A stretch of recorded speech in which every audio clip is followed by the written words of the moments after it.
But I just know that what I saw during Katrina, it was nothing that I'm just gonna forget it like that. I still have a flashback about it. I could see myself on that bridge with a red t-shirt on. I had a soccer ball in my hand. I seen the water coming. Lots of people was dying. It was awful. I know my grandmother was my protector. She just made sure like I was safe. It was a blessing I made it out.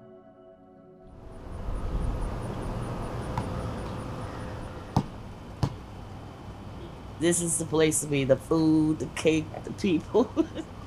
Barbecuing and broiling potatoes and corn and turkey necks and the crab barrel and this, that, and other.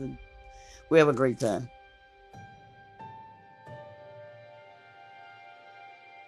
Little Rodney, I say he's a little hellion when he want to be. Only grandchild, period. I love him to death. Can't leave my baby. My grandmother was a great woman. She made sure like I didn't have to want or worry. She enrolled me in one of the best schools in New Orleans, Louisiana. I was on a B honor roll. 10 times 100 equals 1,000. If it wasn't for my grandmother, like, you know, like I wouldn't be able to sit here and tell y'all this. Ladies and gentlemen, I wish I had better news for you, but we are facing a storm that most of us have feared. Nearly a week after the levee broke in New Orleans, rescuers continued to pull victims off rooftops, with the death toll expected to climb into the thousands. 5 days on the bridge in the hot sun. We had cardboard that we opened up to sleep on. Yeah. Well, we didn't really have enough food for ourselves because we were feeding them. We did without eating till a helicopter came, dropping food down, and everybody just grabbing like something you would see on television. Even we didn't. The children ate 3 times a day. To see the kids kept us straight because we had to be strong for the kids.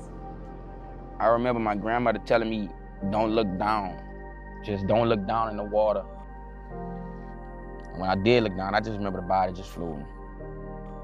The people was doing all they could, climbing on buildings, climbing on roofs. You know, people look at the government like, damn, you're supposed to assist us. Everybody can't get on the helicopter. Everybody can't get out. Everybody not gonna make it out.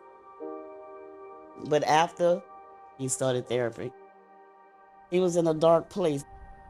Then he had this thing of fear of abandonment. I couldn't go to the bathroom without him standing outside the door. If I walked 2 steps, he was on my heel.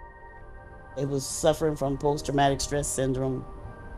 It's not the same New Orleans we knew before the storm.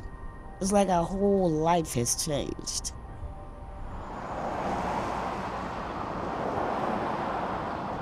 When I was 19 years old, I made it out of New Orleans, I moved to Texas. I was getting ready to lay down one night. I just had the feeling that whole night like something was wrong with one of my family members, so I woke up the next day. I got the phone call, my grandmother passed away. So when I got the phone call, I just came back to New Orleans, you know.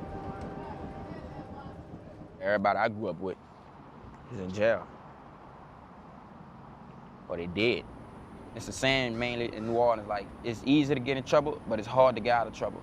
I was doing things I knew that wasn't me. I was living the way that wasn't me. My grandmother, she was like, you keep doing what you're doing, you're gonna have to lay in that bed and make it. Once you unmake that bed, it's hard to make that bed back up.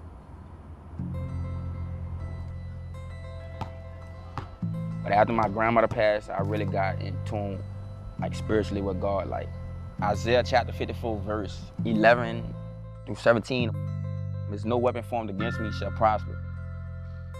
I just couldn't let my grandmother or my family members down. Like, I have 2 daughters, you know, very smart, very, very beautiful, very crazy. And I just miss being with my 2 daughters every day. Laughing, you know, like walking them in strollers. I know like what's happening now is not for long. It's not nothing permanent. But my daughters always know, like, you know, my dad be working hard.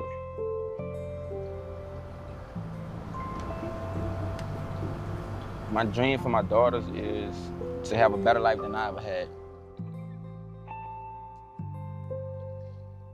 I see myself like literally owning my own business, owning my own house, you know, doing what I really love to do. I don't just work, like, you know, for minimum wage, like, you see what I'm saying? But how you want to get to level 12 and you don't even know what level 11 feel like or level 10 feel like, you know what I'm saying? You gotta go up here.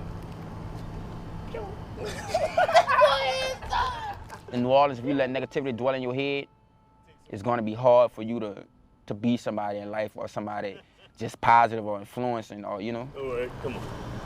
I ain't gonna hold you like I used to. You too big now. You just gotta keep going. You cannot let nothing stop you, like. I don't really like to talk about the Katrina story because some people didn't make it out and I did. So when it comes to my head, I'll just be like, this story is for the people that's dead. This story is for my grandmother that helped me make it out. To the park I go. Okay, now if you do Go it to the correctly, park. If you write it correctly, how would it go? I go to the park. Mm-hmm. What my grandmother instilled in me and what I will instill in my daughters is respect, honesty, loyalty, and to be there for people.